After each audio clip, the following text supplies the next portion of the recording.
Good evening, welcome to QUT News. Good evening.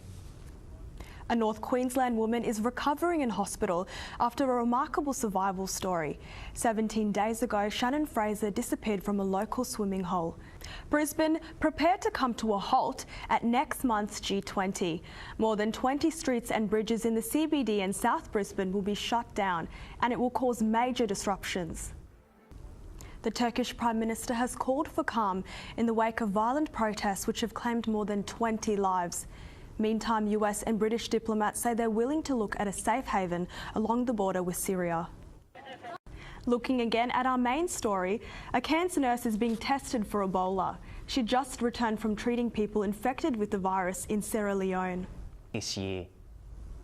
The Nobel Prize for Chemistry has been awarded to 3 scientists who have helped revolutionise the microscope. It enables researchers to see the detailed workings of individual components inside cells. In netball news, the Diamonds are celebrating their 15th straight victory over New Zealand Silver Ferns. Caitlin Bassett proved to be one of Australia's stars shooting. That's all the news we have for tonight. You can catch our web news at qutnews.com. We're back tomorrow. Good evening. It was hot and muggy across Brisbane today, but this could lead to the development of a few showers across the southeast. Australian stargazers will have the opportunity to witness the lunar eclipse tonight. The moon will turn a deep red from around 8 and will be visible for roughly an hour. This event is known as the blood moon. Folks in Brisbane, keep your fingers crossed the cloud coverage clears in time. Around Queensland's southeast, Brisbane reached 31 today. Clouds rolled in this afternoon across the Gold Coast and Sunshine Coast, while Ipswich was a hot 35. Around the major cities tomorrow, clouds expected over Sydney and Canberra. Melbourne will see the sun reaching 23, and Hobart and Perth can both expect some showers. Back in Queensland now, Mount Isa's hot run continues with 38 predicted for the second day in a row. Clouds during the day for both Townsville and Cairns, while showers are expected for Mackay and Rockhampton. Longreach can expect another hot one with 37.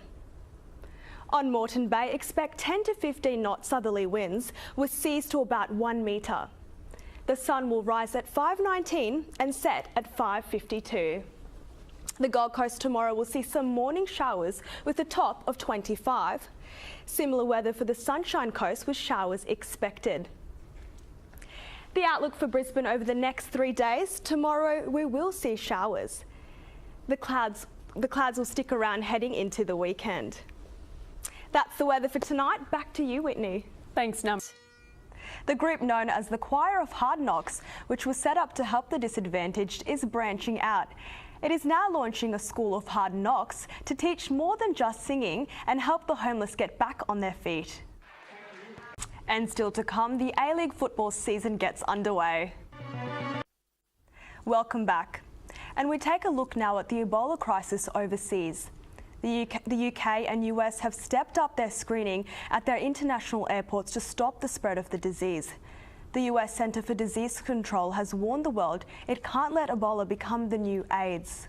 The ceasefire in Ukraine is under more pressure, with separatist fighters close to overrunning Donetsk airport. More than 300 people have been killed in the region since the ceasefire came into force a month ago. French archaeologists have identified some of the oldest Neanderthal remains ever found.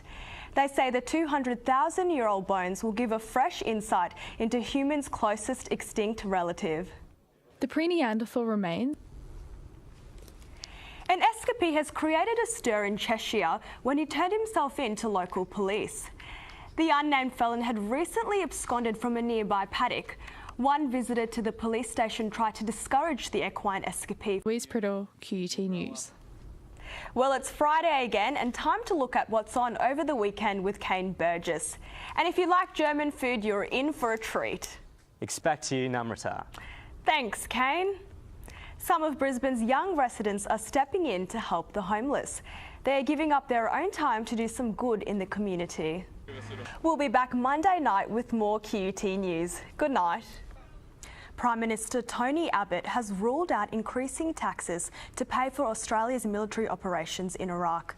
Mr Abbott says his government is about lower, not higher taxes. Tony Abbott. And still to come, Australia's Special Forces ready to start work in Iraq.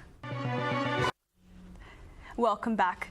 Australia's Special Forces are on standby to start work in Iraq as soon as final paperwork is sorted. The RAAF is already flying combat missions as part of the US-led coalition.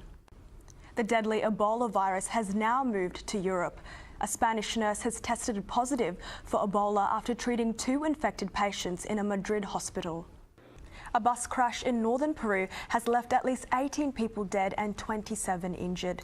The crash happened in the rural region of Ancash, about 400 kilometres from the capital, Lima. The bus veered off the road and crashed into a ravine. Road accidents are one of Peru's biggest killers, with nearly 16 deaths for every 100,000 citizens. Getting active could soon become more high-tech thanks to a jacket developed in Mexico. The smart jacket called Podium is a step forward in wearable technology which could change the way we track fitness. Thanks, Kane. France's Iron Lady, the Eiffel Tower, has had a facelift. Segments of the first level floor have been replaced with solid glass, giving visitors a different view to the city below.